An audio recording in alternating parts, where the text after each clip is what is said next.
မွေးစားချွေးမဖြစ်သူလီရှိုမေသည်အဲဇိုင်းမယောဂခံစားနေရသောရောက်ခမအဖွားကိုဝန်ကွေ့လန်အားခောက်ဆွဲပြုတ်အတင်းခွင့်ကျွေးနေစဉ်အဖွားအိုကမစားနိုင်ပဲအန်ထုတ်လိုက်သဖြင့်အကြီးကျယ်ဒေါသထွက်ကအော်ဟောက်ခဲ့ပါတယ်အဖွားအိုသည်မျက်ရည်ဝိုင်းရဲ့စိတ်ထဲတွင်ဆွဲလန်းနေသောတစ်တာငါရဲ့တစ်တာနီလေးဟူတအီညီးတွားနေခဲ့ပါတယ်သို့တော်လီရှိုမေကစိတ်ပြက်လက်ပြက်ဖြင့်တစ်တာနဲ့ပဲအမြဲတမ်းရှုပ်နေတာပဲဘာတစ်တာလဲအိမ်ထဲမှာမွေးနောက်ရှာပြီးဘာတစ်တာမှမရှိဘူးဟူအော်ဟောက်လိုက်ပါတယ်ထိုစဉ်လီရှိုမေ၏ဖုံးမိလာခဲ့ပါတယ်ဖုံးဆက်သူမှာသူမေ၏သူငယ်ချင်းမှကျိုးလင်းဖြစ်ပြီးဈေးဝယ်စင်တာတွင်အကြီးကျယ်လျှော့ဈေးရောက်နေသဖြင့်အင်ဂျီလိုက်ကြည့်ပေးရန်ဖုံးဆက်ခေါ်ခြင်းဖြစ်ပါတယ်လီရှိုမေကအဖွားအိုနာတွင်ထိုင်ချလိုက်ပြီးနားထွက်လို့မရဘူးအိမ်မှာမိမအိုကြီးကိုကြည့်ပေးနေရတယ်ဟုညင်းဆိုလိုက်ပါတယ်သို့တော်ကျိုးလင်းကမှန်ထဲတွင်အင်ဂျီချင်းကြည့်ရင်ခန့်လေးပါပဲသူ့ကိုဘိုက်ဝအောင်ကျွေးပြီးနေ့လယ်စာအိတ်ခိုင်းထားလိုက်လေနေအပြင်မထွက်ရတာဘလောက်ကြာပြီလဲထပ်မထွက်ရင်မှုတက်တော့မယ်ဟုအတင်းတိုက်တွန်းခဲ့ပါတယ်လီရှိုမေသည်ခမ်းမြစဉ်းစားပြီးနောက်ဒါဆိုသူအိပ်ပျော်တာနဲ့ငါချက်ချင်းလာခဲ့မယ်ခဏဆောင်ဟုသဘောတူလိုက်ပါတယ်ထို့နောက်လီရှိုမေသည်အဖွားအိုနာသို့သွားကမေသမီးပြင်မှာဟင်းသီးဟင်းရက်သွားဝယ်ဦးမယ်မြန်ပြန်လာခဲ့မယ်အဲ့ခန်းထဲမှာ TV ကြည့်နေဘာမှမလုပ်နဲ့ဘယ်မှလည်းမသွားနဲ့ကြားလားဟုလင်ညာပြောဆိုခဲ့ပါတယ်အဖွားအိုကတစ်တာနီလေးဟုရေရွနေစဉ်လီရှိုမေသည်အပြင်သို့ထွက်ကအဖွားအိုဘယ်မှမသွားနိုင်စေရန်အိမ်တကားကိုအပြင်မှတော့ခတ်လိုက်ပါတယ်ထို့နောက်တကားတော့ခတ်ထားလိုက်တော့သူဘာမှလုပ်လို့မရတော့ဘူး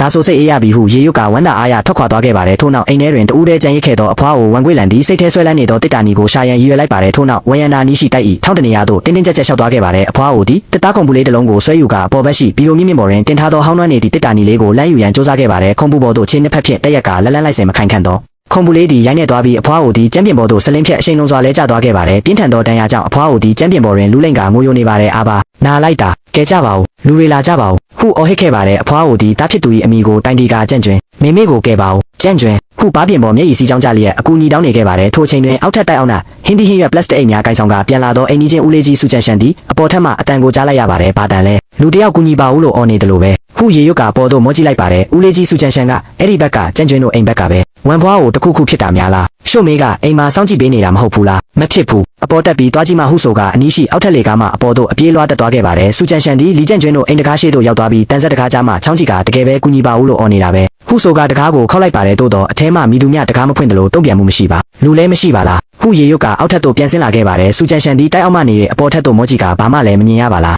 းမဖြစ်ဘူးဖုံးဆက်မေးမရမယ်ဟုဆိုကဟင်းသီးဟင်းရွက်အိမ်များကိုအောက်သို့ချလိုက်ပါတယ်ထို့နောက်အိတ်ကက်ထဲမှဖုံးကိုထုတ်ယူကလီကျန့်ကျွန်းထံဖုံးဆက်လိုက်ပါတယ်ထိုချိန်တွင်လီကျန့်ကျွန်းသည်ဆောက်လုပ်ရေးလုပ်ငန်းခွင်တွင်အပြင်းထန်အလုပ်လုပ်နေရပါတယ်ခေါင်းတွင်ကာကွယ်ရေးမီးလုံးပါဥထုတ်ဝါကိုစောင်းထားပြီးပိုက်လိုင်းကြီးများကိုပကုံးပေါ်တန်းကပင်ပန်းနှွမ်းနေခဲ့ပါတယ်အိမ်ကြီးချင်းစုချန်ရှန်ထံမှဖုံးဝင်လာသောအခါလီကျန့်ကျွန်းကဖုံးကိုကင်လိုက်ပြီးစုကော့ဘာဖြစ်လို့လဲဘာကိစ္စရှိလို့လဲဟုမေးလိုက်ပါတယ်စုချန်ရှန်ကကြန့်ကျွန်းနင်းအိမ်ကိုမြင်မြန်ပြန်ကြည့်စမ်းငါခုနကနင်းအိမ်တိုက်အောက်မှာနင်းမေဝယန္တာကနေကူညီပါဦးလို့အော်နေရဲ့အတန်ကြားလိုက်ရတယ်ဟုပြောလိုက်ပါတယ်လီကျန့်ကျွန်းကစိုးရိမ်နေကြီးဖြစ်မဖြစ်နိုင်တာရှုမေးအိမ်မှာကြည့်ပေးနေတာလေမေကဝယန္တာထိဘလို့လို့သွားနိုင်မှာလဲဟုပြန်ပြောခဲ့ပါတယ်စုချန်ရှန်ကငါတီးကြားလိုက်တာပါအတန်တော့တိတ်မကျဲပေမဲ့နင်းမေအတန်သေးချတယ်နင်းတေချာအောင်ဖုံးဆက်စစ်ဆေးလိုက်ဦးဟုတတိပေးလိုက်ပါတယ်လီကျန့်ကျွန်းကဟုတ်ပြီစုကော့ငါအိမ်ကိုဖုံးဆက်မေးလိုက်မယ်ဟုပြောလိုက်ရာစုချန်ရှန်ကအေးမြန်ဆက်လိုက်ငါလည်းဒီအောက်မှာအတန်ထက်နားထောင်ပေးထားမယ်ဟုဆိုရတယ်ထို့နောက်စောက်လုပ်ရေးလုပ်ငန်းခွင်ခေါင်းဆောင်ကောင်းထိုးရောက်လာပြီးဖုံးပါလို့ပြောနေတာလေမြန်အလုံးမလုပ်ဘူးလားဟုကျင်းမောင်းလိုက်ပါတယ်လီကျန့်ကျွန်းကခေါင်းကုန်ကကောင်းထိုးငါတခါတော့ဖုံးဆက်လိုက်ပါရစေချက်ချင်းပါပဲဟုတောင်းပန်လိုက်ပါတယ်ခေါင်းဆောင်ကမြန်လုံးခိုးလက်တာမတွေ့စေနဲ့ဟုပြောကထွက်သွားခဲ့ပါတယ်လီကျန့်ကျွန်းသည်တုံလုံးနေသောလက်များဖြင့်ဇနီးဖြစ်သူလီရှိုမေထံဖုံးခေါ်လိုက်ပါတယ်ထိုချိန်တွင်လီရှိုမေသည်ဈေးဝယ်စင်တာကြီးတစ်ခုအတွင်းရှိအဝတ်စားဆိုင်တွင်သူငယ်ချင်းမနှင့်အတူအင်ဂျီများရွေးချယ်ကပျော်ရွှင်စွာရဲမောနေခဲ့ပါတယ်သူမရဖုံးမိလာသောအခါဖုံးမျက်နှာပြင်တွင်လီကျန့်ကျွန်းအမိကိုတွေ့လိုက်ရပါတယ်လီရှိုမေသည်နေရန်ဘက်သို့သွားကဟမ်မပြတ်ဖုံးကိုကိုင်လိုက်ပြီးရောကြားဘာဖြစ်လို့လဲဟုမေးလိုက်ပါတယ်လုပ်ငန်းခွင်မှာလီကျန့်ကျွန်းကစိုးရိမ်နေကြီးဖြစ်နင်းပဲမှာလဲမေရောဘလို့လ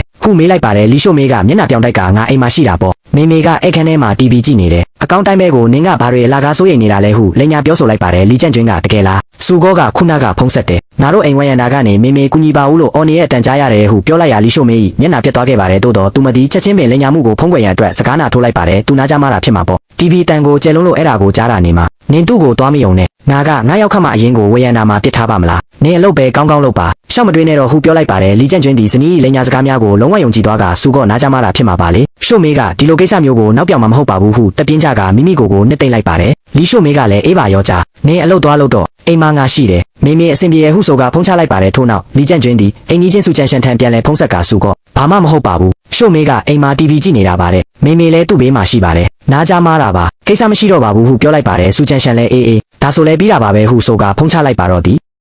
လီကျန့်ကျွန်းသည်ဇနီးဖြစ်သူလီရှိုမေထံမှမေဘာမှမဖြစ်ဘူးအိမ်မှာ TV ကြည့်နေတာဆိုသည့်စကားကိုကြားလိုက်ရသဖြင့်စိတ်အေးသွားခဲ့ရပါတယ်ထိုစဉ်အလုပ်ဆိုင်မှခေါင်းဆောင်ကောင်းထိုးအပြေးရောက်လာပြီးလီကျန့်ကျွန်းမင်းလုံအားကမလိုချင်တော့ဘူးလားမြင်လာခဲ့စမ်းဟုဒေါသတကြီးကျင်းမောင်းလိုက်ပါတယ်လီကျန့်ကျွန်းကလာပါပြီ လာပါပြီဟုအမြန်တုံ့ပြန်ကဖုံးကိုအိတ်ကက်ထဲထည့်လိုက်ပါတယ်ထို့နောက်တန်ပိုင်လိုင်းကြီးများကိုပခုံးပေါ်ထမ်းတင်လိုက်ရင်ထားလိုက်ပါတော့ရှုံမေးအိမ်မှာရှိတာပဲဘာပြဿနာရှိမှလဲဟုမိမိကိုယ်ပြန်လဲနှစ်သိမ့်ကအလုဆက်လို့ရန်ထွက်သွားခဲ့ပါတယ်အောက်ထပ်တွင်ကြံရစ်ခဲ့သောအိမ်ကြီးချင်းဦးလေးကြီးစူချန်ရှန်သည်လီကျန့်ကျွင်း၏စကားကိုတန်တရားမကင်းဖြစ်ကဖုံးကိုစိုက်ကြည့်နေခဲ့ပါတယ်မဖြစ်ဘူးလူတက်ကပိုရေးကြီးတယ်ငါပေါ်တက်ပြီးအတီးပြူမှရမယ်ဟုရေရွတ်ကတိုက်ပေါ်ထက်သို့အပြေးတက်သွားခဲ့ပါတယ်အိမ်တွင်းနာမူလဲကျနေသောအဖွားအိုဝန်ကွေလန်သည်ဝယန္နာချမ်းပြင်ပေါ်တွင်လူးလိမ်ရင်မောဟိုက်စွာဖြင့်ရေပေးကြပါဦးဟုအားနေသောအတန်ဖြင့်အကူညီတောင်းနေခဲ့ပါတယ်တကားရှိသို့ရောက်ရှိလာသောစူချန်ရှန်သည်တန်ဆက်တကားကိုလက်တီးဖြင့်အပြင်းထန်ဒုံရိုက်ကအိမ်မှာလူရှိလာတကားဖွင့်ကြပါဦးရှုံမေဝန်ဖွားအိုတကားဖွင့်ကြပါဦးဟုအော်ဟစ်ခေါ်ဆိုခဲ့ပါတယ်သို့သောအိမ်ထဲမှမိသူများတကားမဖွင့်လာခဲ့ပါစူချန်ရှန်သည်နားကိုတကားတွင်ကက်လျက်နားထောင်လိုက်တော့ခါအိမ်ထဲမှအဖွားအို၏အားနေစွာအကူညီတောင်းတန်ကိုတေချာစွာထပ်မံကြားလိုက်ရပါတယ်ဘယ်သူမှတကားမဖွင့်ဘူးဒါပေမဲ့အတန်ကရှိနေတော့မယ်ရှုံမေးဆိုတဲ့မိန်းမတကယ်အိမ်မှာမရှိတာပဲ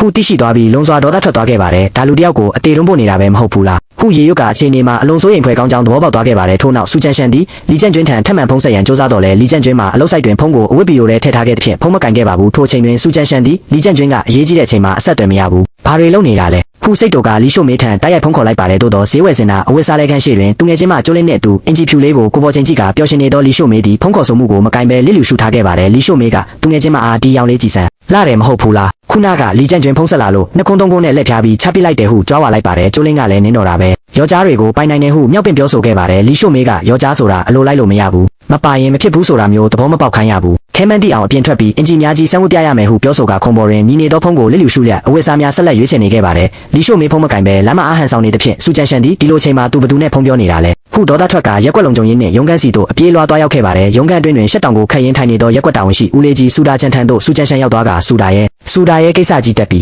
ဟုအမောတကောပြောလိုက်ပါတယ်ဦးလေးကြီးစူဒါချန်ကစူလေးရနင်ကလည်းထိထိပြပြနဲ့ငါ့ကိုလန့်တေအောင်လုပ်နေတာပဲဟုပြောရစူချန်ရှန်ကနားလွာကလီကျန့်ကျွင်းအိမ်မှာကိစ္စတက်နေပြီသူတို့မေဝေယန္နာမှာတောက်ခတ်ခံထားရတယ်တကားသွားခောက်တာဘသူမှမဖွင့်ဘူးအထဲကနေအပြင်ကတောက်ခတ်ထားတာဟုရှင်းပြခဲ့ပါတယ်စူဒါချန်ကအပြင်ကတောက်ခတ်ထားတာဟုတ်လားမဖြစ်နိုင်ပါဘူးရှုံမေးအိမ်မှာမရှိဘူးလားဟုမေးရစူချန်ရှန်ကဘယ်ကအိမ်မှာရှိရမှာလဲဖုံးဆက်တော့လိုင်းအားမရှိဘူးသူများနဲ့စကားကောင်းနေတာခုဝန်ဖွားကိုဝေယန္နာမှာနေဘူးတဲ့ကြက်နေပြီနေကဘလောက်ပူတလဲနေမသိဘူးလားဒီအတိုင်းဆိုလူသေးလိမ့်မယ်ဟုစိုးရိမ်တကြီးပြောဆိုခဲ့ပါတယ်စူဒါချန်လည်းအခြေအနေအရန်ဆိုးကြောင်းသဘောပေါက်သွားပြီးအိုးဒါကစားစရာမဟုတ်ဘူးအဲဇိုင်းမယောဂါဒီအဖွားအိုတွေမတော်တဆဖြစ်မှာအကြောက်ရဆုံးပဲဟုဆိုပါတယ်စူချန်ရှန်ကအဲ့ဒါကြောင့်နင့်စီမှာလီကျန့်ကျွင်းရဲ့အပိုးတော်ရှိသလားလို့လာမေးတာဟုတောင်းဆိုလိုက်ပါတယ်စူဒါချန်ကအပိုးတော်ဟုတ်လားနင်ပါတွေစဉ်းစားနေတာလဲဒါမျိုးဟောင်းရက်ွက်လေဘသူကများမိမိအိမ်တော်ကိုငါစီမှာလာထားပါမလဲတချောင်းမှမရှိဘူးဟုပြန်ဖြေခဲ့ပါတယ်စူချန်ရှန်ကဒါဆိုဘယ်လိုလုပ်မလဲဒီအတိုင်းကြည့်နေလို့တော့မရဘူးနင့်စီမှာတောပြင်ဆရာရဲ့လိပ်စာကတ်ရှိသလားဟုမေးရစူဒါချန်ကတောပြင်ဆရာ၏လိပ်စာကတ်ကိုရှာပေးခဲ့ပါတယ်သို့တော့တောပြင်ဆရာလာရင်တော့အင်ရှင်ကိုယ်တိုင်ရှိရမယ်ဒါမှမဟုတ်သက်ဆိုင်ရာတာဝန်ရှိသူအထောက်ထားပြနိုင်မှပွင့်ပေးတာဟုတတိပေးခဲ့ပါတယ်စူချန်ရှန်ကအိုဒီရဲရလိပ်စာကတ်တာပေးလိုက်ပါဒါလို့တက်နဲ့ဆိုင်တဲ့ကိစ္စပါဟုဆိုကဖုံးချက်ချင်းခေါ်လိုက်ပါတယ်တောပြင်ဆိုင်တွင်ထိုင်နေသောတောပြင်ဆရာဖုံးကိုကိုင်းလိုက်တော့ခါစူချန်ရှန်ကဆရာကြီးကဲပါဦးဒီမှာအဖွားကိုတယောက်အိမ်ထဲမှာပိတ်မိနေလို့ပါမြန်ကြွခဲ့ပေးပါဦး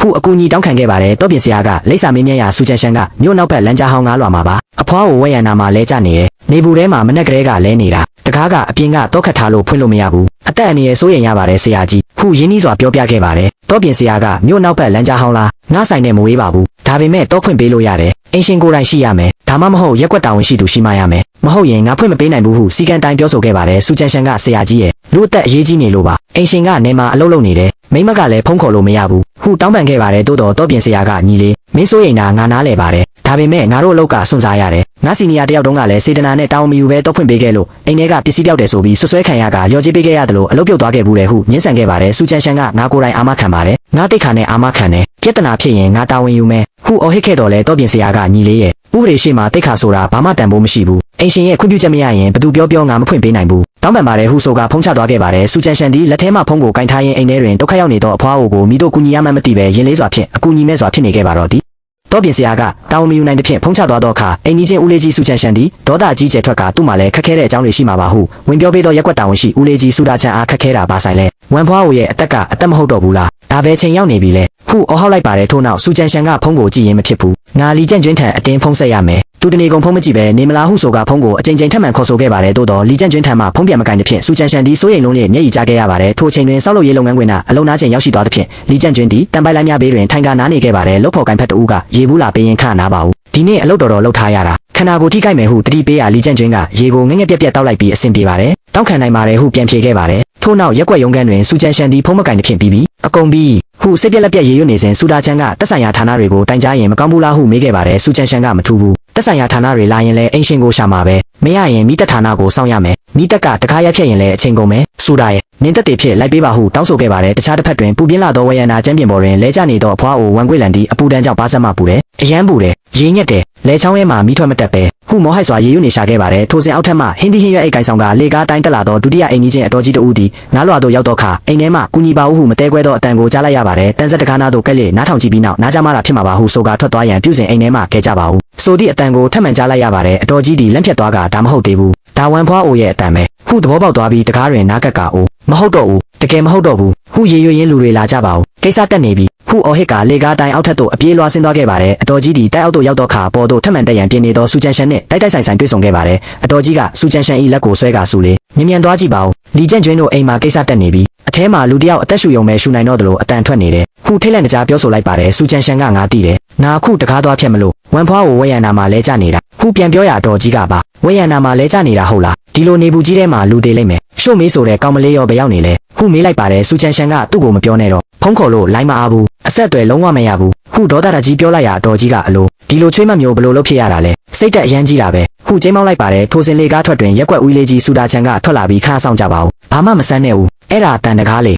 ေနင်တို့နှစ်ယောက်ဘာနဲ့သွားဖြတ်မှာလဲတကားမပွင့်ပဲကိုထိခိုက်မိလိမ့်မယ်ဟုတားမြစ်လိုက်ပါတယ်စူချန်ရှန်ကဒါဆိုနင်ကဘာလုပ်ရမလဲပြောလေဝမ်ဖွားကိုအထဲမှာအသေးခံနေတာကိုဒီတိုင်းကြည့်နေရမှာလားဟုရင်ဘက်စစ်အောင်အော်ဟစ်လိုက်ရစူတာချန်ကငါကအဲ့ဒီသဘောပြောတာမဟုတ်ပါဘူးနေလန်ကောင်းတစ်ခုစဉ်းစားရမယ်လို့ပြောတာပါဟုပြန်လည်ရှင်းပြခဲ့ပါတယ်ထို့နောက်ဆောက်လုပ်ရေးလုပ်ငန်းခွင်အဝတ်ပီရိုခန်းတွင်ရေဘူးကိုကင်ကာထိုင်နေသောလီကျန့်ကျွင်းသည်ပီရိုထဲတွင်ထည့်ထားသောမိမိဖုန်းကိုတွားရောက်စစ်ဆေးခဲ့ပါတယ်ဖုန်းမျက်နှာပြင်တွင်စူကော့မကိုင်လိုက်ရသောဖုန်း၈ချိန်ဟုပြတ်တနေသည်ကိုတွေ့လိုက်ရသဖြင့်လီကျန့်ကျွင်းသည်အံ့အားသင့်သွားကစူချန်ရှန်ထန်ချက်ချင်းပြန်လည်ဖုန်းခေါ်လိုက်ပါတယ်စူချန်ရှန်ဖုန်းကိုကိုင်လိုက်သည်နှင့်လီကျန့်ကျွင်းကစူကော့ခုမှဖုန်းတွေ့လို့ပါဘာဖြစ်လို့ဒီလောက်ဖုန်းတွေအများကြီးခေါ်ထားတာလဲဟုမေးလိုက်ပါတယ်စူချန်ရှန်ကဒေါသနှင့်စိုးရိမ်မှုပေါင်းဆက်ကဖုန်းထဲမှနေတဲ့လီကျန့်ကျွင်းမင်းနောက်ဆုံးတော့ဖုန်းကိုကင်ပြီးပေါ့မြန်ပြန်လာခဲ့တော့မင်းမေကိစ္စတက်နေပြီဟုအော်ဟစ်လိုက်ပါတယ်လီကျန့်ကျွင်းကထိတ်လန့်စွာဖြင့်ငါမေဘာဖြစ်လို့လဲရှုံမေအိမ်မှာစောင့်ကြည့်ပေးနေတာမဟုတ်ဘူးလားဟုမေးရစူချန်ရှန်ကသူ့အိမ်မှာမရှိဘူးမင်းကိုလိန်တာငါခုမင်းအိမ်တကားရှိမှရောက်နေတာအပြင်ကနေတော့ခတ်ထားတာအထဲမှာတကားပါမြရိုက်လို့မရဘူးမင်းမေဝယန္နာမှာလဲကျနေတာအတန်ကတဖြည်းဖြည်းတိုးသွားပြီးနေဘူးထဲမှာလဲနေတာတနာရီနီးပါးရှိတော့မယ်ဟုအမှန်တရားကိုအကုန်စင်ပြောပြလိုက်ပါတယ်လီကျန့်ကျွင်းသည်တူးထောင်မတက်လန့်သွားကစူကောမင်းပြောတာတကယ်လားဟုတုံလို့စွာမေးလိုက်ရစူချန်ရှန်ကငါကောင်းတဲ့အာမခံတယ်တကယ်တေချာတယ်ရက်ွက်ထဲကအတော်ကြီးလဲကြားတယ်ငါတို့အခုတကားနားမှာရောက်နေပေမဲ့ဝင်လို့မရဘူးဟုဆိုလိုက်ပါတယ်လီကျန့်ကျွင်းသည်အလွန်မင်းထိတ်လန့်သွားကလက်ထဲမှရေဘူးလွတ်ကျသွားခဲ့ပါတယ်ငါအခုချက်ချင်းပြန်လာခဲ့မယ်ဟုဆိုကဖုန်းကိုကိုင်လျက်ဆောက်လုပ်ရေးလုပ်ငန်းခွင်အတွင်းမှအပြင်သို့အပြေးလွှားထွက်လာခဲ့ပါတယ်လုပ်ငန်းခွင်မှလူတစ်ယောက်ကလီကျန့်ကျွင်းမင်းဘာလို့မလို့လဲကုန်တွေချလို့မပြီးသေးဘူးလေဟုအော်ခေါ်တော်လဲလီကျန့်ကျွင်းသည်ဂီယူမဆိုင်နိုင်တော့ပဲပြင်းရင်ဖြင့်ဇနီးဖြစ်သူလီရှိုမေးထံဖုန်းခေါ်လိုက်ပါတယ်ဖုန်းဝင်သွားသည်နှင့်လီကျန့်ကျွင်းသည်ဒေါသထွက်လွန်ကအော်ဟစ်လိုက်ပါတယ်မင်းအခုချက်ချင်းကိုပြောစမ်းမင်းတကယ်ပဲမလဲဈေးဝယ်စင်တာအတွင်းခွန်ပေါ်ရင်ဈေးဝယ်အိမ်များကိုတင်ကအနားယူနေသောလီရှိုမေးသည်ဖုန်းထဲမှရောကြားဖြစ်သူ၏ဒေါသတကြီးအော်ဟစ်တန်ကြောင့်လန့်သွားခဲ့ပါတယ်သူမကလိန်ညာဆဲပြုကငါဘယ်မှာရှိရမှာလဲအိမ်မှာပေါ့နင်ကဘာလို့အော်နေတာလဲဟုထိတ်လန့်စွာပြန်ပြောခဲ့ပါတယ်လီကျန့်ကျွင်းကအိမ်မှာဟုတ်လားစူကောကအခုငါတို့အိမ်တကားရှိမှရောက်နေတာတကားကို10မိနစ်မကဘူးရိုက်နေတာအထဲမှာငါမေရဲ့အကူညီတောင်းတန်ကလွယ်ရင်ဘာတန်မှမရှိဘူးတဲ့ငါမေဝယန္နာမှာလဲကျနေတာဒီလောက်ပူနေတဲ့အပူချိန်90စင်တီဂရိတ်ရှိတဲ့ကျမ်းပြင်ပေါ်မှာဘလောက်ကြာအောင်နေဘူးခံနေရလဲနင်းတီလားတကားကိုအပြင်ကတော့ခတ်ထားတာတဲ့လီရှိုမေမင်းကိုဘာလို့လိန်နေတာလဲစူကောကပြောတယ်မေတန်တော်မထွက်တော့ဘူးတဲ့ငါနောက်ဆုံးတစ်ခါမင်းတကယ်ပဲမလဲဟုမျက်ရည်များစီးကြလျက်အော်ဟစ်လိုက်ပါတယ်လီရှိုမေသည်အမှန်တရားပေါ်သွားပြီဖြစ်ကြောင်းသိလိုက်ရသဖြင့်မျက်ရည်များပိုးပေါက်ကျလာပြီးငါဈေးဝယ်စင်တာမှာရောက်နေတာပါကျိုးလင်းကအတင်းခေါ်လို့လိုက်လာတာပါငါခဏလေးပဲထွက်တာပါတကားလဲတော့ခတ်ထားခဲ့တာပါငါတကယ်မသိဘူးဒီလိုဖြစ်သွားမယ်လို့တကယ်မသိတာပါဟုငိုယိုကတောင်းပန်ခဲ့ပါတယ်လီကျန့်ကျွင်းကနေမသိဘူးဟုတ်လားလီရှိုမေငါမေသားတခုခုဖြစ်လို့ကတော့ငါနေနဲ့လုံးဝမပြီးဘူးဟုအပြင်းထန်ကျင်းမောင်းလိုက်ပါတယ်ထို့နောက်လီကျန့်ကျွင်းသည်လမ်းမပေါ်သို့အပြေးလွှားထွက်လာပြီးဖြတ်မောင်းသွားသောတက္ကစီကားတစ်စီးရှိသို့အသက်ကိုပဓာနာမထားဘဲအတင်းဝင်ထားလိုက်ပါတယ်တက္ကစီတိုင်ပါကပြတင်းပေါက်မှခေါင်းပြူကမင်းတေခြင်းလို့လားဟုအော်ဟစ်လိုက်ရလီကျန့်ကျွင်းကဆရာကြီးကဲပါဦးငါ့ကိုအိမ်မြန်ပို့ပေးပါဟုတောင်းပန်ကကားပေါ်သို့အမြန်တက်လိုက်ပါတယ်ကားပေါ်တွင်လီကျန့်ကျွင်းကဆရာကြီးမြို့နောက်ဘက်လမ်းကြားဟောင်းကိုအမြန်ဆုံးမောင်းပေးပါငါပိုက်ဆံပို့ပေးပါမယ်ဟုပြောရဒတိုင်းပါကပိုက်ဆံပို့ပေးတာထားပါဦးခုနကမင်းလောက်တာနဲ့ငါလက်နေတော့မယ်ခါပတ်တေချာပတ်ထားဟုဆိုကကားကိုအရှိန်မြင့်မောင်းထွက်လာခဲ့ပါတယ်ကားပေါ်တွင်လီကျန့်ကျွင်းသည်ပေါင်းပီပေါ်မှဖုံးကိုတင်းတင်းကြပ်ကြပ်ဆုပ်ကင်ထားရင်းဆရာကြီးပုံမြန်လေးမောင်းပေးပါတောင်းပန်ပါတယ်ပုံမြန်လေးမောင်းပေးပါဟုမျက်ရည်ကျကတောင်းပန်နေခဲ့ပါတယ်ဒတိုင်းပါကညီလေးဒါစီတိုင်ကြီးတဲ့ခြေတော့ရောက်မတက်နင်းထားတာလေရင်ပြန်မောင်းနေတာမဟုတ်ဘူးဟုတပြင်းကြကမောင်းပေးခဲ့ပါတယ်လီကျန့်ကျွင်းသည်လက်ထဲမှဖုံးကိုကင်ကအိမ်တွင်းမှမေအတွက်စိုးရိမ်လုံးရဲ့မျက်ရည်များစီးကြလျက်အကူညီမဲ့စွာငိုကြွေးနေခဲ့ပါတယ်တက္ကစီကားပေါ်တွင်အလွန်မင်းစိုးရိမ်ပူပန်နေသောလီကျန့်ကျွင်းသည်အိမ်ကြီးချင်းစူချန်ရှန်ထန်ဖုံးဆက်ရည်စူကော့တောင်းခံထားပါဦးငါခုပြန်လာနေပြီဘလို့ဖြစ်နေလန့်ရှာပြီးဝင်အောင်လုပ်ပါဦးဟုငိုယိုကတောင်းပန်ခဲ့ပါတယ်ထိုစဉ်လမ်းမပေါ်တွင်လမ်းပြင်နေသဖြင့်တဝက်ပိတ်ထားသည့်ဆိုသည့်တတိပေးဆိုင်ပုတ်ကြီးကြောင့်ကားများတန်းစီရဲ့ပိတ်ဆို့နေခဲ့ပါတယ်တပြိုင်နက်တည်းမှာပင်ဈေးဝယ်စင်နာမှအဖြစ်မှန်ကိုတီးသွားသောလီရှိုမေးသည်လည်းစိုးရိမ်နေကြီးဖြင့်တက္ကစီကားတစ်စီးပေါ်သို့အလူအရှက်တက်လိုက်ပါတယ်သူမသည်လက်ကင်အိတ်ကိုကင်ကာဆရာကြီးတောင်းပန်ပါတယ်မြန်လေးမောင်းပေးပါငါအိမ်မှာကိစ္စတက်နေလို့ပါဟုငိုယိုတောင်းပန်ခဲ့ပါတယ်တိုးတော့ဒရိုင်ဘာရှိကညီမလေးရဲ့ မြို့ရှိဘက်ကနေမြို့နောက်ဘက်အထိဒီချိန်မှာကားလမ်းတွေပိတ်နေတာကိုမြန်လို့မရဘူးဟုတပြင်းကြကပြန်ပြောခဲ့ပါတယ်လီရှိုမေသည်ရောက်ခမအဖွားကိုဝန်ခွေလံကမ်းပေးခဲ့သောလက်များနှင့်အိမ်တကားကိုတောက်ခတ်ခဲ့သည့်မြင်ကွင်းများကိုပြန်လည်မြင်အောင်မိကနောင်တကြီးစွာဖြင့်ငိုကြွေးနေခဲ့ပါတယ်ထို့နောက်ဖုံးကိုထုတ်ယူကစူချန်ရှန်ထန်ဖုံးဆက်ရည်စူကော့ငါရောက်ခမအခုဘလို့နေသေးလဲအတန်ရောထွက်သေးရဲ့လားဟုတုံလို့စွာမေးလိုက်ပါတယ်စူချန်ရှန်ကဖုံးရဲမှတဆင်ရှို့မေးနေစိတ်တက်ပြင်ဆင်ထားတာပိုကောင်းလိမ့်မယ်ငါတကားမှာနားကပ်ထောင်တာကြပြီဘာအတန်မှမကြားရတော့ဘူးနေရောက်ခမအတန်လုံးဝမထွက်တော့ဘူးဟုပြောလိုက်ရလီရှိုမေးသည်လက်ဖြက်ကအော်ဟစ်ငိုယိုလိုက်ပါတယ်တိုက်ငါးလွာတကားရှိတွင်စူချန်ရှန်သည်အိမ်ထဲသို့ဝမ်းဖွားအိုတောင်းခံထားပါဦးအတန်တစ်ချက်လောက်ပေးပါဦးဟုအော်ဟစ်ခေါ်ဆိုနေတော့လဲအထဲမှဘာအတန်မှမကြားရတော့ပါစူချန်ရှန်ကမရတော့ဘူးတကားကိုအတင်းရိုက်ဖြတ်မှရတော့မယ်ဟုဆိုကတန်ဆက်တကားကိုမိမိကိုခန္ဓာဖြင့်အတင်းဝင်တိုက်ခဲ့ပါတယ်တိုးတော့တန်တကားမှာမလုတ်သည့်ပြင်စူချန်ရှန်၏ပခုံးသာအပြင်းထန်နာကျင်သွားခဲ့ပါတယ်စူတာချန်ကတားမြစ်သဖြင့်စူချန်ရှန်သည်အထက်ထက်သို့အပြေးတက်ကဗလာတောင်တင်းသောအိမ်ကြီးချင်းလောက်ကျိုးအိမ်တကားကိုဒုံဒုံရိုက်လောက်ကျိုးအိမ်မရှိလားမြန်ထွက်ခဲ့ပါဦးလူအသက်ထိခိုက်တော့မယ်ဟုအော်ဟစ်ခေါ်လိုက်ပါတယ်လောက်ကျိုးတကားဖွင့်ထွက်လာပြီးဘသူလဲဘာလို့တကားလာရိုက်နေတာလဲဟုမေးရစူချန်ရှန်ကလီကျန့်ကျွင်းမေမေအိမ်ထဲမှာပိတ်မိပြီးဝရန်နာမှာလဲနေတာအခုအတန်တော်မကြားရတော့ဘူးမြင်လာကူပါဦးဟုအကူကြီးတောင်းလိုက်ပါတယ်ဗလာတောင်တင်းသောလောက်ကျိုးလဲအခြေအနေကိုသဘောပေါက်သွားပြီးဒါဆိုဘာဆောင်နေတာလဲတွားရိုက်ဖြတ်မယ်ဟုဆိုကစူချန်ရှန်နဲ့အတူအောက်ထပ်သို့ဆင်းလာခဲ့ပါတယ်စူချန်ရှန်သည်လီကျန့်ကျွင်းထံထပ်မံဖုံးဆက်ကကြန့်ကျွင်းမေအတန်မကြားရတော့ဘူးနာနဲ့ကျိုးကော့တကားကိုအတင်းရိုက်ဖြတ်တော့မယ်ဟုပြောရတက္ကစီကားပေါ်မှာလီကျန့်ကျွင်းကရိုက်ဖြတ်ပါအစွမ်းကုန်ရိုက်ဖြတ်ကြပါအိမ်ပြည့်ရင်လဲငါတာဝန်ယူတယ်တော်ပွင့်အောင်သာရိုက်ဖြတ်ပေးကြပါဟုအော်ဟစ်တောင်းဆိုလိုက်ပါတယ်ထို့နောက်စူချန်ရှန်နဲ့လောက်ကျိုးတို့သည်တန်တကားကိုပခုံးဖြင့်အတင်းဝင်ဆောင်ကြတော့လဲတကားမှာတံမဏိဖြင့်ပြုတ်လုထားသဖြင့်ပခုံးများသာထိခိုက်သွားခဲ့ပါတယ်ထိုစဉ်အနောက်မှစူတာချန်ကငါတတိယပြီးအောက်ထပ်စတိုခန်းထဲမှာတန်ပိုက်လုံးအထူကြီးတစ်ချောင်းရှိတယ်ဟုသတင်းပေးလိုက်သဖြင့်လောက်ကျိုးကတန်ပိုက်လုံးကြီးကိုအပြေးသွားယူခဲ့ပါတယ်အခြားတစ်ဖက်တွင်လီကျန့်ကျွင်းစီးလာသောတက္ကစီကားသည်ရင်တိုက်မှုကြောင့်လမ်းပိတ်ဆို့နေသည့်နေရာသို့ရောက်ရှိသွားခဲ့ပါတယ်တက္ကစီဒရိုင်ဘာကညီလေးအရှိမရင်တိုက်မှုဖြစ်လို့သွားလို့မရတော့ဘူးဟုပြောလိုက်ရာလီကျန့်ကျွင်းသည်ကားကစစ်ရမလို့ပဲပိုက်ဆံများကိုပစ်ပေးကြရပါတယ်နားချေလင်းပဲပြေးတော့မယ်ဟုဆိုကကားပေါ်မှာဆင်းပြေးခဲ့ပါတယ်စောက်လို့ရေးဥထုတ်ပင်ကားပေါ်တွင်ကြံရစ်ခဲ့ပါတယ်လီကျန့်ကျွင်းသည်3ကီလိုမီတာမှကဝေးကွာသောအိမ်စီသို့မေခန့်လေးဆောင်ပါဦးတခုခုမှမဖြစ်ပါနဲ့ဟုအော်ဟစ်ငိုယိုလျက်မောဟိုက်စွာအစွမ်းကုန်ပြေးလွှားနေခဲ့ပါတယ်အခြားတစ်ဖက်တွင်အိမ်တကားရှိတွင်လောက်ကျိုးစူချန်ရှန်နှင့်စူတာချန်တို့သည်တန်ပိုက်လုံးကြီးကိုတောကြောက်ကြားသို့ထည့်ကာလီဘာတင်ရဲ့အစွမ်းကုန်အားဆိုင်တုံးဆွဲကြပါတယ်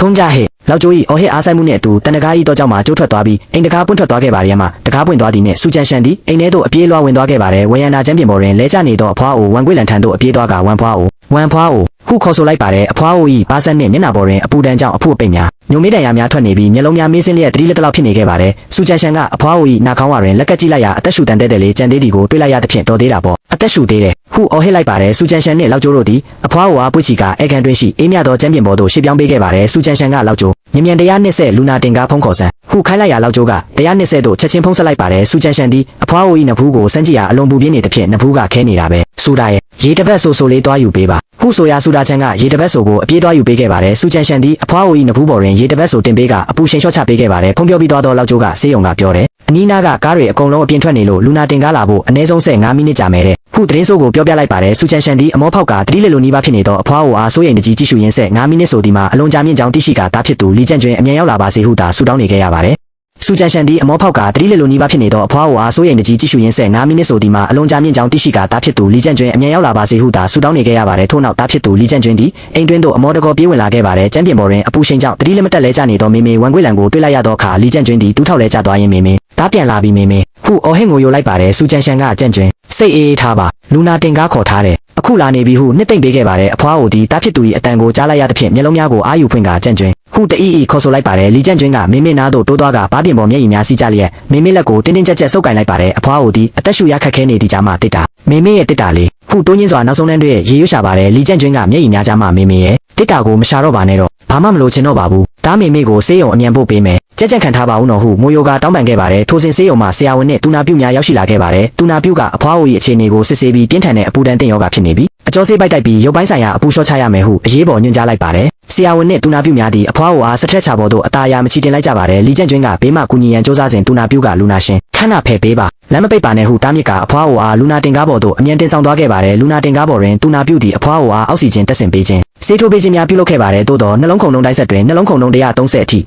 မြင့်တက်လာပြီးသွေးဖိအားများထိမရအောင်ကျဆင်းသွားခဲ့ပါတယ်လီကျန့်ကျွင်းကဆရာမငါမေပါဖြစ်တာလဲဟုစိုးရိမ်တကြီးမေးရာတူနာပြုကအခြေအနေအရန်စိုးရိမ်ရပါတယ်အပူဒဏ်ကြောင့်ခန္ဓာကိုယ်အင်္ဂါစိတ်ပိုင်းတွေပျက်စီးရနိုင်ပါတယ်သူအားနဲ့သူတောက်ခံနိုင်ပါမလားဆိုတာပဲကြည့်ရတော့မယ်ဟုအမှန်တိုင်းပြောပြခဲ့ပါတယ်ကားမောင်းသူဒရိုင်ဘာကဌာနချုပ်ငါကျုံးကျင်လမ်းမှာကားလမ်းကြီးကျယ်ပိတ်မိနေတယ်ရှေ့ကလုံးဝတိုးလို့မရဘူးလူနာအခြေအနေစိုးရိမ်ရတယ်ဟုစက်ကိရိယာမှတဆင့်အကူအညီတောင်းခဲ့ပါတယ်လီကျန့်ကျွင်းကကားတိုင်ဘာနာတို့သွားကမြင်လေးမောင်းပေးပါငါမေမခံနိုင်တော့ဘူးဟုငိုရောဟစ်ခဲ့ပါတယ်ထိုစဉ်ဆက်တွင်နှလုံးခုန်တန်လိုင်းပြသွားပြီးနှလုံးခုန်ရက်တန်သွားခဲ့ပါတယ်တူနာပြုကနှလုံးခုန်ရက်သွားပြီးအက်ဒရီနာလင်ဆေးမြန်ထိုးရင်ဘက်ဖိနှိပ်မှုစလုံးမယ်ဟ ဟူအော်ဟစ်ကအဖွားအို၏ရင်ဘတ်ကိုအတင်းဖိနှိပ်လေရှေးဦးသူနာပြုစုကူတာမှုစတင်ခဲ့ပါတယ်ထိုစီကားလမ်းပိတ်ဆို့နေသဖြင့်လူနာတင်ကားရှိသို့မတိုးနိုင်သည်ကိုတွေ့တော့အခါလီကျန့်ကျွင်းသည်ကားပေါ်မှလမ်းမပေါ်သို့ဆင်းသွားခဲ့ပါတယ်သူသည်ကားတစ်စီးပြီးတစ်စီးပြတင်းပေါက်များကိုရိုက်ကဆရာတို့ရဲ့နည်းနည်းလောက်ဘေးကပ်ပေးကြပါဦးကူညီကြပါဦးဟူငွေယိုကူညီတောင်းခဲ့ပါတယ်သို့တော့ကားသမားချို့ကဒီလောက်ကားပိတ်နေတာပြန်တန်းသွားရမှာလားဟုချိန်မောင်းလိုက်ကြပါတယ်လီကျန့်ကျွင်းသည်လမ်းမကြီးအလဲတဲတဲသို့သွားကရင်မောင်းများအားလုံးကိုဥညွတ်လေကားလမ်းလယ်တွင်တူးထောက်ချလိုက်ပါတယ်ဆရာတို့အားလုံးကိုတောင်းပန်ပါတယ်ငါမေမေအသက်မရှိတော့လို့ပါကူညီကြပါဦးတောင်းပန်ပါတယ်ဟူလက်နှစ်ဖက်မြောက်ကမျက်ရည်များဖြင့်အော်ဟစ်တောင်းပန်ခဲ့ပါတယ်လီကျန့်ကျွင်း၏ဖြစ်ရပ်ကိုမြင်တွေ့သွားသောရင်မောင်းများသည်စိတ်တက်ဆမကင်းပဲမိမိတို့ကားများကိုအေးဆေးစွာဘေးသို့ကင်းပေးကြသဖြင့်လူနာတင်ကားသွားရန်လမ်းပွင့်သွားခဲ့ပါတယ်ကားပေါ်တွင်တူနာပြုကရင်ဘတ်ကိုအဆက်မပြတ်ဖိနှိပ်ပေးခဲ့ရမှအဖွားအို၏နှလုံးခုန်တံပြန်လဲထွက်ပေါ်လာခဲ့ပါတယ်လူနာတင်ကားသည်ဆေးရုံရေးပေါ်ဌာနသို့အချိန်မီရောက်ရှိသွားခဲ့ပါတယ်ဆေးရုံသို့ရောက်တော့အခါအဖွားအိုအားအရေးပေါ်ကုသခန်းတွင်သို့ချက်ချင်းတင်ဆောင်သွားခဲ့ပါတယ်ဆေးရုံတကားဝတွင်ဈေးဝယ်စင်နာမှအပြေးလွှာရောက်ရှိလာသောလီရှိုမေသည်ယောက်ျားဖြစ်သူနှင့်ရောက်ခမအဖွားအိုကိုတွေ့လိုက်ရသဖြင့်ငိုယိုလျက်ကြမ်းရစ်ခဲ့ရပါတယ်ထို့နောက်အရေးပေါ်ခန်းရှိတွင်လီရှိုမေသည်ကျမ်းပြင်ပေါ်တွင်ထိုင်ကြကငိုကြွေးနေခဲ့ပါတယ်လီကျန့်ကျွင်းကသူမထမ်းလျှောက်သွားသောအခါလီရှိုမေကယောက်ျားငါမားပါတယ်ငါတကယ်မားပါတယ်ဟုတောင်းပန်ခဲ့ပါတယ်လီကျန့်ကျွင်းကဒူးထောက်ထိုင်ချလိုက်ပြီးမျက်ရည်များဖြင့်လီရှိုမေငါဆောက်လို့ရေးမှာပိုက်လိုင်းတွေအပြင်းထန်ထမ်းနေတာတချောင်းပိုထမ်းရင်နင်းနဲ့မေမေအတွက်အင်ဂျီတစ်တဲပိုဝယ်ပေးနိုင်မယ်ဆိုတဲ့စိတ်နဲ့လုပ်နေတာအတိရန်မရှိတော့တဲ့လမ်းပြောက်တက်တဲ့ငါမေမေကိုနင်းကအိမ်မှာတော့ခတ်ထားခဲ့ပြီးဈေးဝယ်ထွက်တယ်ဟုတ်လားမေမေကဝရန်နာမှာနေဘူးလဲကြပြီးအော်နေတာကိုနင်းပြင်မှာပြောနေတယ်လီရှိုမေအဲ့ဒါငါမေမေပါကွာဟုရင်ခွဲမတက်ပြောဆိုခဲ့ပါတယ်လီရှိုမေကငါမေမရုပ်ပါငါမေမေကိုတောင်းပန်ပါတယ်ဟုအော်ဟစ်ငိုယိုခဲ့ပါတယ်ထိုစဉ်အိမ်ကြီးချင်းစုချန်ရှန်ရောက်လာပြီးလီကျန့်ကျွင်းအားကျန့်ကျွင်းရှိုမေလဲဟုဝင်ပြောပေးရန်ပြုစဉ်လီကျန့်ကျွင်းကစူကောငါကိုခါလောက်တယောက်တည်းထားပေးပါဟုဆိုကတားမြစ်လိုက်ပါတယ်တူနာပြုတ်တို့အရေးပေါ်ခန်းထဲမှာထွက်လာပြီးလူနာရှင်ဘသူလဲလူနာကိုချက်ချင်းကြောက်ကက်ဆေးပေးရမယ်တိုက်ရိုက်ဆွေမျိုးဘသူလဲသဘောတူညီချက်စာရွက်မှာခိတ္တလက်မှတ်ထိုးပေးပါအချိန်မရှိတော့ဘူးဟုအရေးပေါ်ခေါ်ဆိုလိုက်ပါတယ်စူချန်ရှန်ကအကျန့်ကျွင်းမြန်လက်မှတ်ထိုးအသက်ကယ်ဖို့အရေးကြီးတယ်ဟုတိုက်တွန်းသဖြင့်လီကျန့်ကျွင်းသည်တုံလုံးနေသောလက်များဖြင့်သဘောတူညီချက်စာရွက်ပေါ်တွင်လက်မှတ်ထိုးပေးလိုက်ပါတယ်ခိတ္တမြကြာပြီးနောက်တာဝန်ကျဆရာဝန်ထွက်လာခဲ့ပါတယ်လီကျန့်ကျွင်းလီရှိုမင်းနှင့်စူချန်ရှန်တို့ကအမောတကောဝိုင်းမိကြရာဆရာဝန်ကလူနာရဲ့အခြေအနေကလုံးဝမကောင်းပါဘူးပြင်းထန်တဲ့အပူဒဏ်ကြောင့်ကြောက်ကက်နဲ့အသေးပါဝင်အင်္ဂါများပြားပျက်စီးသွားပါတယ်သူ့တက်ရွယ်နဲ့ခနာကိုခြေနေရဒါဟာအသက်အန္တရာယ်အလုံးစိုးရိမ်ရတဲ့ဒဏ်ရာပါပဲဟုရှင်းပြခဲ့ပါတယ်စူချန်ရှန်ကဆရာကြီးရဲ့ကူညီပေးပါဦးကုန်ကြစရိတ်ဘလောက်ကုန်ကျွန်တော်တို့ပေးပါမယ်ဟုတောင်းပန်ရာဆရာဝန်ကဒါပိုက်ဆံကိစ္စမဟုတ်ပါဘူးအခုသူ့ကိုအထူးချက်မှတ်ကုသဆောင်ကိုချက်ချင်းပို့ထားပါတယ်နောက်ထပ်48နာရီဟာအလွန်အရေးကြီးတဲ့အချိန်ပါပဲအသက်ဘေးကလွတ်မလွတ်ဆိုတာလူနာရဲ့ဇွဲနဲ့စိတ်သက်ပေါ်မှာပဲမူတည်တော့တယ်စိတ်သက်ပြင်ဆင်ထားကြပါဟုဆိုကထွက်သွားခဲ့ပါတယ်အခက်အထူးချက်မှတ်ကုသဆောင်၏မှန်တကားအပြင်ဘက်တွင်လီကျန့်ကျွင်းသည်အောက်ဆီဂျင်ပိုက်များတက်ဆင်ထားရသောမေမေကိုကြည်ရင်ပါပြင်ပေါ်မျက်ရည်များစီးကြလျက်ကြမ်းရစ်ခဲ့ပါတယ်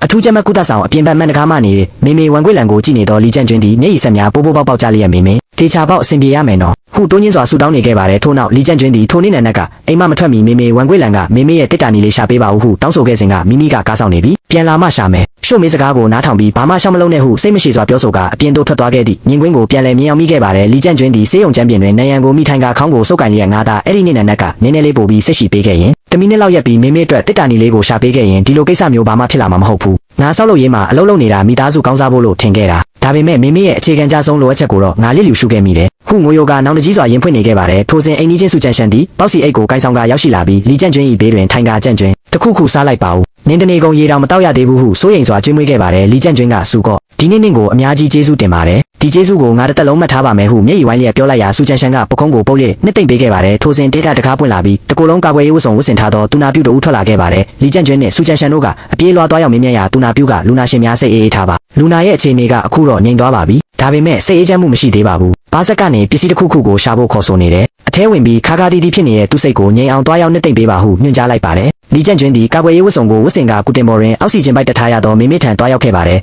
်မေမေဝန်ခွေလန်သည်အားနည်းလာသောလက်ကိုအထက်သို့မြောက်ကကျန့်ကျွင်းမေမေနင့်ကိုအရှက်ရစေတယ်ဟုတိုးညင်းစွာပြောလိုက်ရာလီကျန့်ကျွင်းကမေမေလက်ကိုစုပ်ကင်ကမေမေအရှက်မရပါဘူးဒါကအတုံးမကျလို့မေမေကိုတေချာမဆောက်ရှောက်နိုင်ခဲ့တာပါမေမေကိုတားတောင်းပန်ပါတယ်ဟုငွေယိုကပါးပြင်းနဲ့ကက်လိုက်ပါတယ်အဖွားအိုကတစ်တာမေမေရဲ့တစ်တာနီလေးဝက်ရန်နာကဘီရိုပေါ်ဆုံးမှာရှိတာမေမေအတွက်သွားယူပေးပါဦးဟုတောင်းဆိုခဲ့ပါတယ်လီကျန့်ကျွင်းကဟုတ်ပြီမေမေဒါအခုချက်ချင်းအိမ်ပြန်ပြီးတစ်တာသွားယူမယ်မေမေလုံးဝအိမ်မပျော်လိုက်နဲ့နော်ဒါတစ်တာယူပြီးချက်ချင်းပြန်လာခဲ့မယ်ဟုမှကြားကအိမ်တို့အပြေးလွှားပြန်သွားခဲ့ပါတယ်လီကျန့်ကျွင်းသည်အိမ်တို့ပြန်ရောက်တော့ခါဝက်ရန်နာဘီရိုမြင့်မြင့်ပေါ်မှတစ်တာနီလေးကိုလမ်းယူလိုက်ပါတယ်တစ်တာကိုဖွင့်ကြည့်လိုက်တော့ခါအထဲတွင်စာအိတ်အိတ်နဲ့ဗန်စုငွေစာအုပ်များဓာတ်ပုံများကိုတွေ့လိုက်ရပါတယ်စာအိတ်ပေါ်တွင်ကျန့်ကျွင်းဟုရေးသားထားပြီးစာထဲတွင်မေမေဝန်ခွေလန်ရေးသားခဲ့သောစာလွှာပါဝင်နေခဲ့ပါတယ်ကျန့်ကျွင်းမေမေမိမိရဲ့ဦးနှောက်နဲ့မှတ်ဉာဏ်တွေတဖြည်းဖြည်းမကောင်းတော့မှန်းသိတယ်အချို့ချိန်တွေမှာနင့်နာမေကိုတောင်မေမေတတိမရတော့ဘူးမေမေမှာဘာရေးချင်းမှမရှိသလိုနင့်အတွက်လည်းဘာမှမချန်ထားပေးနိုင်ခဲ့ဘူးဒီဗန်စုငွေစာအုပ်တွေဟာနင့်အဖေငယ်စဉ်ကလေးကစူးစောင်းခဲ့တာတွေရဲ့နောက်ပိုင်းမေမေပလတ်စတစ်ဘူးတွေကောက်ပြီးတပြားချင်းတပဲချင်းစူးစောင်းထားခဲ့တဲ့တန်ရှင်းတဲ့ပိုက်ဆံတွေပါပဲနင်တို့ငယ်ရွယ်စဉ်မှာပိုက်ဆံကိုလက်ဖွာပြီးသုံးပြစ်မှာစိုးလို့အချိန်တန်မှပေးမယ်လို့တွေးခဲ့တာ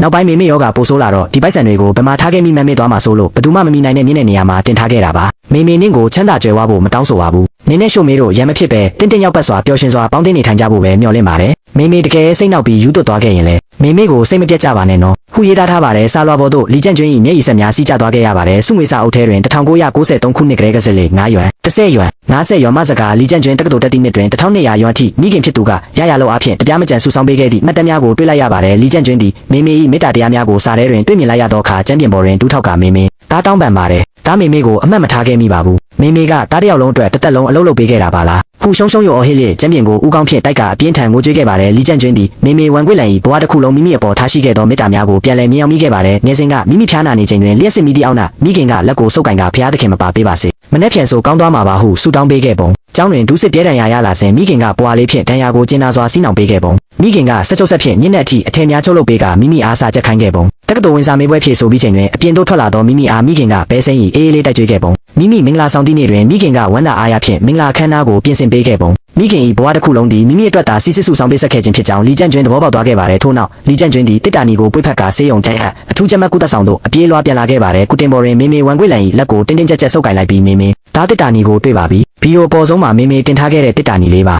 ါမေမေရေးထားတဲ့စာကိုလည်းတားဖတ်ပြရပြီဗန်စုငွေစာအုပ်တွေကိုလည်းတားတွေ့ရပါပြီခုမျက်ရည်များဖြင့်ပြန်လည်ပြောပြခဲ့ပါတယ်မေမေဝန်ခွေလန်ကတစ်တာနီလေးခုတိုးညင်းစွာရေရွတ်လိုက်ရာလီကျန့်ကျွင်းကမေမေရဲ့တားတောင်းပန်ပါတယ်အဲ့ဒီနေ့နံနက်ကမေမေတစ်တာနီရှာခိုင်းတော့ကတားစိတ်မရှိပဲပြန်လာမှရှာမယ်လို့ပြောခဲ့မိတယ်တားထွက်သွားတော့မေမေဝရနာမှာလဲကြပြီးနေဘူးထဲမှာအော်နေတာကိုတားဖုံးရှစ်ချိန်နိုင်မိတာတော့မကိုင်နိုင်ခဲ့ဘူးတားဟာမေမေအတွက်လုံးဝအသုံးမကျတဲ့မိုက်မဲတဲ့တားပါမေမေခုငိုယိုကတောင်းပန်ခဲ့ပါတယ်မေမေဝန်ခွေလန်ကအသက်ရှူရခက်ခဲနေတီကြမှာတားဖြစ်သူ၏လက်ကိုဆုပ်ကင်ကကြန့်ကျွင်းမငိုပါနဲ့မေမေဘာမှမဖြစ်ပါဘူးခုကျင်နာစွာနှစ်သိမ့်ပေးခဲ့ပါတယ်လီကျန့်ကျွင်းသည်မိခင်၏ကျင်နာလာသောမေတ္တာတရားနှင့်မိမိပြုမှုမိခဲ့သောအမှားများအတွက်မျက်ရည်ဆက်များစွာဖြင့်မိခင်၏လက်ကိုပါပြင်တွင်ကက်ကရှုံရှုံယုံငိုကြွေးနေခဲ့ပါတယ်လီကျန့်ကျွင်းသည်မေမေဝန်ခွေလန်လက်ကိုဆုပ်ကင်လျက်တားမေမေနားမှာအမြဲရှိနေပေးမှာပါဘယ်မှမသွားပါဘူးဟုမိုယိုကပြောဆိုနေခဲ့ပါတယ်အဖွားအိုသည်မျက်လုံးများပွင့်လာပြီးပါးပြင်ပေါ်မျက်ရည်များစီးကျလျက်တားဖြစ်သူ၏ခေါင်းကိုကျင်နာစွာပုတ်တက်ပေးခဲ့ပါတယ်အဖွားအိုကကြန့်ကျွင်းနင်ပါလို့ငိုနေတာလဲခုတိုးညင်းစွာမေးလိုက်ရာလီကျန့်ကျွင်းသည်မေမေရင်ခွင်နဲ့ခေါင်းတို့ကအဝိဇ္ဇာပင်လဲဝေလျက်ငိုကြွေးခဲ့ရပါတယ်ရက်တစ်ပတ်အနေငယ်ကြာပြီးနောက်မေမေဝန်ခွေလန်၏ကျမ်းမာရေးမှာအံ့ရဖွယ်ကောင်းလောက်အောင်ပြန်လဲကောင်းမွန်လာခဲ့ပါတယ်ဆေးရုံကူတင်ပေါ်တွင်ထိုင်နေသောအဖွားအိုအားတာဝန်ကျဆရာအောင်မကစစ်ဆေးပေးပြီးနောက်အဆင်ပြေပါတယ်တလွာကောင်တာမှာဆေးရုံစင်ကရှင်တန်တွားလုပ်လိုက်ပါဟုလီကျန့်ကျွင်းအားဆေးရုံစင်ခွင့်စာရွက်ပေးလိုက်ပါတယ်လီကျန့်ကျွင်းကမေမေအားမေမေသမီးလီရှိုမင်းနဲ့ဒီမှာခဏဆောင်နေနော်ဒါဆေးရုံစင်ခွင့်ပေါ်ဆက်ကူတွားရှင်းလိုက်ဦးမယ်ဟုမာကြားကအပြင်သို့ထွက်သွားခဲ့ပါတယ်လီကျန့်ကျွင်းထွက်သွားပြီးနောက်တရားများဖြင့်နိုးကြားသွားခဲ့သောချွေးမဖြစ်သူလီရှိုမေသည်ဘူးထဲမှပူပူနွေးနွေးဆံပြုတ်ကိုယူဆောင်ရက်အဖွားအိုနာသို့တိုးသွားခဲ့ပါတယ်လီရှိုမေကမေမေသမီးဆံပြုတ်ယူလာတယ်ဗိုက်စာနေပြီလားဟုနူးညံ့စွာမေးလိုက်ပါတယ်အဖွားအိုကမီးလင်းရောင်ကိုကြည်ရင်လင်းနေတာပဲခုရေရွတ်ရာလီရှိုမေကဟုတ်တယ်မေမေအဲ့ဒါမီးအောင်လေးဟုပြုံးကြီးပြန်ဖြေခဲ့ပါတယ်ထို့နောက်လီရှိုမေသည်ဆံပြုတ်ကိုစွန့်ဖြင့်ခက်ယူကအေးအောင်မှုပြီးအဖွားအိုအားစိတ်ရှိလက်ရှိပုံမှန်တိုင်းခွင့်ကြွေးခဲ့ပါတယ်အဖွားအို၏ပါစမဆံပြုတ်နေငယ်ထွက်ကြလာသောအခါလီရှိုမေသည်ရခင်ကလိုဒေါသတိုင်မထွက်တော့ပဲမေမေသမီးတုတ်ပေးမယ်နော်ဟုဆိုကတရှုဖြင့်အသားရတုတ်ပေးခဲ့ပါတယ်တစ်ချိန်တည်းမှာပင်အောက်ထပ်ကောင်တာတွင်လီကျန့်ကျွင်းသည်ဆေးရုံစည်းများကျွေးချက်များအတွက်စာရွက်စာတမ်းများကိုစနစ်တကျရှင်းလင်းလက်မှတ်ထိုးခဲ့ပါတယ်ထို့နောက်ဆေးရုံမှဆင်းလာပြီးနောက်လီကျန့်ကျွင်းနှင့်လီရှိုမေတို့သည်အဖွားအိုအားတွဲကူ၍အိမ်တို့ပြန်လဲခေါ်ဆောင်လာခဲ့ပါတယ်အိမ်ထဲသို့ရောက်သောအခါအဖွားအိုကစိတ်ရှုပ်ထွေးစွာဖြင့်ဒါဘယ်သူအိမ်လဲဟုမေးရလီရှိုမေကပြုံးလျက်မေမေဒါသမီးတို့အိမ်လေမေမေအိမ်ပြန်ရောက်ပြီးဟုနှွေးထွေးစွာပြောဆိုခဲ့ပါတယ်အဖွားအိုကဝရန်နာဘက်သို့လန့်ကြည့်ကတစ်တာဟုတန်းတလိုက်ရာလီကျန့်ကျွင်းကမေမေတစ်တာနီကိုတားယူပေးထားတယ်လေမေမေခန်းထဲမှာအကောင့်တိုင်းရှိပါတယ်တားသွားယူပြမယ်နော်ဟုဆိုကခန်းထဲမှာတစ်တာနီလေးကိုမေမေရှေ့စားပွဲပေါ်သို့လာရောက်တင်ပေးခဲ့ပါတယ်လီရှိုမေကစားပွဲပေါ်တွင်တစ်တာနီကိုတင်ပေးနေသောလီကျန့်ကျွင်းအားကြီးကရေဘူးဆက်ကိုလည်းငါဒီနေ့နံနက်ကပြင်ခိုင်းလိုက်ပြီးအိယာခင်းတွေကိုလည်းအစ်စ်လဲပေးထားတယ်မိဖို့ချောင်းမှာလည်းဟင်းသီးဟင်းရက်တွေဝယ်ထားတယ်ငါသွားချက်လိုက်ဦးမယ်ဟုဆိုကမိဖို့ချောင်းသို့ဝင်သွားခဲ့ပါတယ်လီရှိုမေသည်မိဖို့ချောင်းတွင်ထမင်းဟင်းများပြင်ဆင်ပြီးနောက်အဖွားအိုအားထမင်းဝိုင်းတွင်အလုံးစိတ်ရှိစွာဖြင့်စံပြုတ်ခွင့်ကြွေးခဲ့ပါတယ်လီကျန့်ကျွင်းသည်တကားဝါမှနေရဲ့ပြောင်းလဲသွားသောဇနီးဖြစ်သူ၏ကျင်နာမှုနှင့်မေမေ၏အေးချမ်းနေသောမျက်နှာကိုကြည့်ရင်ဝမ်းသာပီတိဖြစ်ကပြုံးပြခဲ့ပါတယ်ညနေပိုင်းတွင်လီရှိုမေသည်အဖွားအို၏အဝတ်စားများကိုတေချာကျဲတိတက်ပေးကမေမေဒီနေ့ရာသီဥတုအရန်ကောင်းတယ်သမီးတို့အပြင်ထွက်ပြီးလမ်းလျှောက်ကြရအောင်ဟိုမှာမေမေစကားပြောဖို့အဖွားအိုတွေအများကြီးရှိတယ်ဟုခေါ်ထုတ်သွားခဲ့ပါတယ်ညပိုင်းတွင်လည်းအဖွားအို၏ခြေထောက်များကိုခရံလင်းနဲ့စိတ်ရှည်စွာနှိမ့်နေပေးခဲ့ပါတယ်လီရှိုမေကမေမေဒီနေ့ပြောရဲ့လားဆရာဝန်ကမေမေဒီနေ့ခြေလမ်းတရားပို့လျှောက်နိုင်တယ်လို့ပြောတယ်နော်ဟုဆိုကမျက်နှာကိုတပတ်ဆိုလေးဖြင့်ကျင်နာစွာတုပ်ပေးခဲ့ပါတယ်ထို့နောက်ဒုက္ခရောက်စဉ်ကကုညီခဲ့ကြသောအိမ်ကြီးချင်းများကိုလီကျန့်ကျွင်းသည်လှည့်လည်လေးကျေးဇူးတုံ့ပြန်ခဲ့ပါတယ်ပထမဦးစွာအိမ်ကြီးချင်းဦးလေးကြီးစူချန်ရှန်အိမ်တို့တတိအိတ်ကြီးကိုင်ဆောင်ကတွားရောက်ခဲ့ပါတယ်စူချန်ရှန်ကကြန့်ကျွင်းဒါဘာလို့တာလဲငါတို့ကြားထဲမှာဒီလိုတွေလှုပ်เสียလို့လားဟုတားမြစ်ရာလီကျန့်ကျွင်းကမျက်ရည်ဝိုင်းလျက်စူကောဒါရိုးရိုးလက်ဆောင်မဟုတ်ပါဘူးမေမေရဲ့အသက်ဝက်မကကျေးဇူးရှိလို့ပါငါဒီကျေးဇူးကိုတစ်သက်လုံးမေ့မှာမဟုတ်ပါဘူးဟုပြောဆိုခဲ့ပါတယ်စူချန်ရှန်ကပခုံးကိုပုတ်ကအဖွားကိုအဆင်ပြေရင်ပြီးတာပါပဲဟုဆိုခဲ့ပါတယ်ထို့နောက်တန်တကားကိုရိုက်ဖြတ်ပေးခဲ့သောဗလာတောင်တင်းသည့်အိမ်ကြီးချင်းလောက်ကျိုးအိမ်တို့လက်ဆောင်အိတ်ဖြင့်တွားရောက်ခဲ့ပါတယ်လောက်ကျိုးကပြုံးလျက်ကြန့်ကျွင်းအဖွားကိုကျမ်းမာရေးတက်တာရဲ့လားဟုမေးရလီကျန့်ကျွင်းကတက်တာပါပြီးကျိုးကောကျေးဇူးတရားကိုနှုတ်နဲ့မပြောတော့ပါဘူးဒါငါရဲ့စေတနာပါဟုပေးအပ်ခဲ့ပါတယ်လောက်ကျိုးကအို အိမ်နီးချင်းကူညီကြတာပေါ့ပါပဲဟုရေမောစွာလက်ခံလိုက်ပါတယ်တိုက်အောက်တွင်စတူရင်ထိုးနေသောရက်ွက်တာဝန်ရှိဦးလေးကြီးစူတာချန်ထန်တို့ရောက်တော့ခါဦးလေးကြီးကကြံ့ကျွင်းနောက်ဆိုအိမ်မှာယောဂဒီဖွားကိုရှိရင်ပိုပြီးတတိထားရမယ်နော်ဟုတတိပေးရလီကျန့်ကျွင်းကဦးညွတ်ကဟုတ်ခဲ့ပါဦးလေ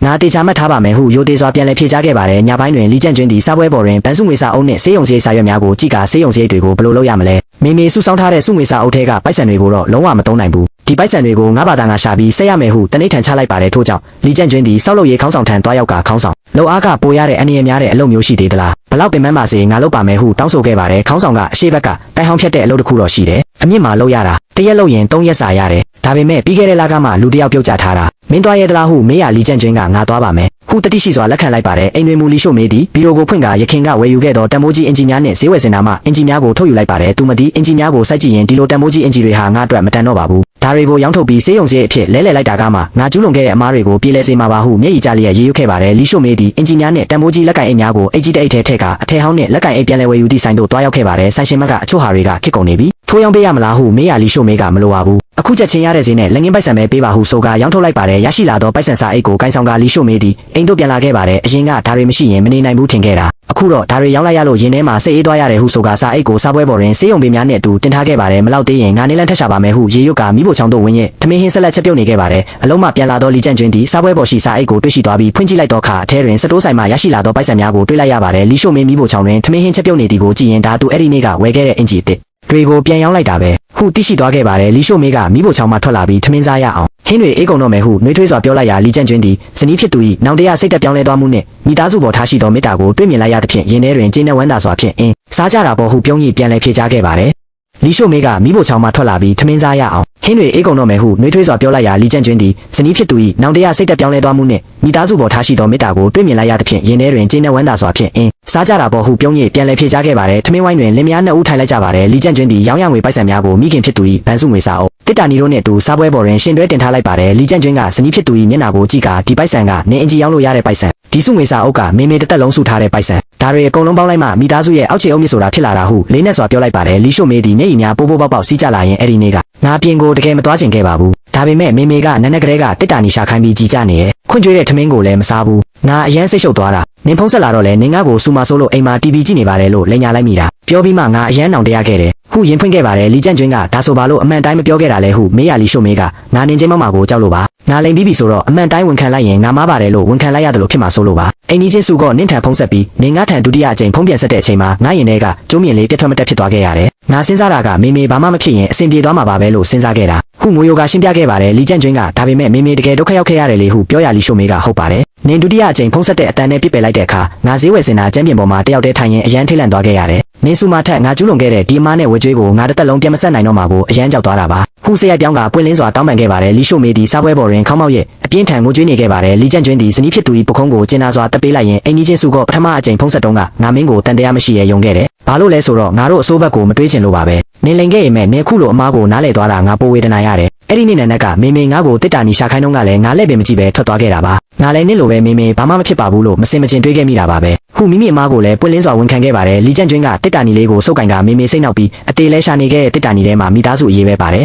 ်နင်တန်မိုးကြီးအင်ဂျီတွေကိုရောင်းပြီးရလာတဲ့ပိုက်ဆံတွေကိုစားပွဲပေါ်တင်ထားတာငါတွေ့ပြီးပါပြီလွန်ခဲ့တာတွေကိုလွန်ခဲ့ပြီလို့ငါမပြောချင်ပေမဲ့မေမေအသက်ရှင်ကျန်ရည်သေးတယ်ဆိုတာနဲ့ငါတို့အတွက်လုံလောက်ပါပြီကျန်တဲ့ဆေးရုံကျွေးတွေကိုငါတို့အတူတူဖြည်းဖြည်းချင်းဆက်ကြတာပေါ့ဟုနှစ်သိမ့်ပေးခဲ့ပါတယ်ထို့နောက်လီကျန့်ကျွင်းကငါမနဲ့ဖြန်ဆောက်လို့ရေခေါင်းဆောင်ထန်သွားပြီးအနေရများတဲ့အမြင့်ပိုင်းအလုပ်ကိုမလုပ်တော့ဘူးလို့ပြောလိုက်မယ်ပိုက်ဆံရှာဖို့အရေးကြီးပေမဲ့အသက်ရှင်ဖို့လည်းအရေးကြီးတယ်ဒီမိသားစုမှာနောက်ထပ်ဘာပြဿနာမှမဖြစ်ရတော့ဘူးအနာဂတ်မှာငါတို့နှစ်ယောက်စလုံးအတူတူရင်ဆိုင်ကြမယ်ဟုဆိုကလီရှို့မေး၏လက်ကိုတင်းတင်းကြပ်ကြပ်ဆုပ်ကိုင်လိုက်ပါတယ်လီရှို့မေးသည်ယောကြားဖြစ်သူ၏ရင်ခွင်ထဲတွင်ကျေးဇူးတင်စွာဖြင့်ငိုကြွေးခဲ့ပါတယ်ထို့နောက်နေ့စဉ်နေ့တိုင်းလီရှို့မေးသည်အဖွားကိုဝန်ခွေလန်အားနေအောင်ကြည်ရသောပန်းချံတွင်သို့လမ်းလျှောက်ခေါ်ထုတ်ပေးခဲ့ပါတယ်အဖွားကိုအားပန်းနီနီလေးများကိုပြတာကစိတ်ပြက်စရာမရှိအောင်စိတ်ရှိလက်ရှိစောင့်ရှောက်ပေးခဲ့ပါတယ်အိမ်တို့ပြန်ရောက်တော့ခါလီကျန့်ကျွင်းသည်ပြီးတော့အောက်ဆုံးတွင်အဖွားကိုပဲတော့မှမီအောင်မတက်နိုင်တော့သည့်ဘေးကင်းသောနေရာတစ်ခုပြုလုပ်ကာတစ်တာနီလေးကိုတေချာစွာထည့်သွင်းသိမ်းဆည်းပေးခဲ့ပါတယ်ထို့နောက်ညစာစားပွဲတွင်မိသားစု3ဦးသည်ပျော်ရွှင်စွာထမင်းလက်ဆောင်စားတော့ခဲ့ကြပါတယ်လီကျန့်ကျွင်းကမေမေအားငါဟင်းခွင့်ကျွေးတဲ့ကဲ့သို့လီရှို့မေးကလည်းယောကြားဖြစ်သူအားနင်အလုပ်လုပ်ရတာပင်ပန်းနဲ့ဟင်းတို့ဟင်းစနွေလေးတွေစားပါဦးဟုဂယူးဆိုင်ပေးခဲ့ပါတယ်အဖွားကိုဝန်ခွေလန်သည်တားနှင့်ချွေးမတို့၏ပျော်ရွှင်မှုကိုကြည့်ကာကျေနပ်စွာပြုံးပြနေခဲ့ပါတယ်ညနေပိုင်းတွင်လီကျန့်ကျွင်းသည်ဝေယန္နာတွင်ရောက်ရှိနေစဉ်ဆေးရုံကောင်သားမှဖုံးဝင်လာခဲ့ပါတယ်ဝန်ခွေလန်၏ဆေးရုံစရိတ်အချို့မရှင်းရသေးသဖြင့်လာရောက်ရှင်းလင်းပေးပါဟုခေါ်ဆိုခြင်းဖြစ်ပါတယ်နောက်တစ်နေ့တွင်လီကျန့်ကျွင်းနှင့်လီရှို့မေးတို့သည်ဆေးရုံသို့တွားရောက်ကာဆေးရုံစရိတ်များရှင်းလင်းရန်စာရွက်စာတမ်းများကိုစစ်ဆေးခဲ့ကြပါတယ်လီရှို့မေးကစိုးရိမ်စွာဖြင့်ပိုက်ဆံလောက်ရလားဟုမေးရလီကျန့်ကျွင်းကပြုံးလျက်ဘက်ကီအိတ်ထဲမှတစ်တာနီလေးကိုထုတ်ယူလိုက်ပါတယ်လီကျန့်ကျွင်းကမေမေတစ်သက်လုံး